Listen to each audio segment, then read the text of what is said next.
Hello everyone, so about a year ago I made a video on basic ability rotation which informs about how a good ability rotation on Evolution of Combat works by building up adrenaline constantly without having to wait for cooldowns. The video has been received positively, which I am very grateful for. However, I've been getting questions about how to improve from using abilities on Revolution to using abilities manually for things such as high-level bossing, dealing faster damage per second, and learning from Legacy to Evolution of Combat. I have compiled a list with basic guidelines and helpful tips for using abilities manually in no specific order of importance.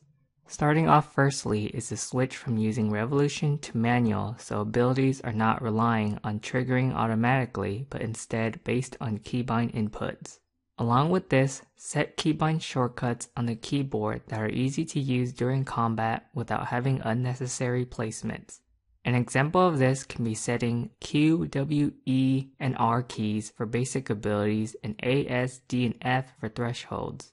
These are easy to remember and placed close to each other, which allows simple inputs without too much hassle.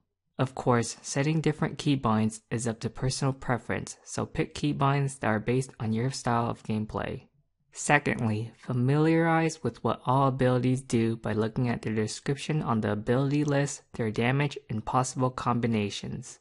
Next important rule of thumb is to make sure abilities selected on the action bar have a good rotation to build adrenaline without having to wait for cooldowns.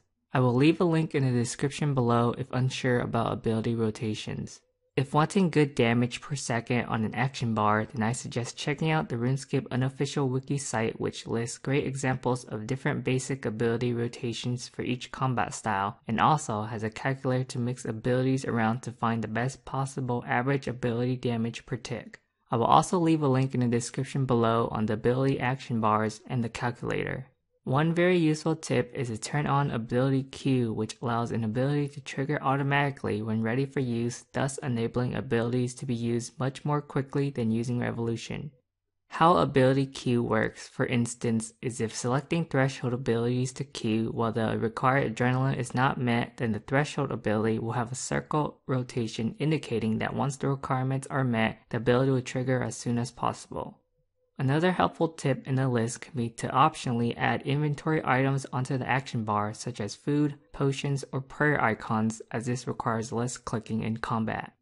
An important guideline to improving is trying to avoid screen clicking abilities in the action bar repetitively, as this can be a bad habit as opposed to using keybind shortcuts, which is meant to practice abilities manually. Also make sure to avoid ability spamming so that abilities do not get interrupted or cancelled due to fast clicking, though some abilities are an exception like Fury, Concentrated Blast, and Assault. Last in the list is to practice using abilities manually on low to mid-level bosses such as Dagonoth Kings, Ascension Legions, or Tormented Demons. By practicing shows improvement in getting better at combat by manual use is better without having to rely on Revolution. In short, there is no easy way to become instantly good other than with practice and following all the tips I've mentioned in these guidelines. Overall, with enough practice over time, using abilities manually can be mastered like with learning how to ride a bike for the first time. It takes a bit of practice, but eventually anyone can succeed. So hopefully this guide helped you out, and if there are any questions or concerns, feel free to leave them in the comment section below. And as always, thanks for watching and have an awesome day.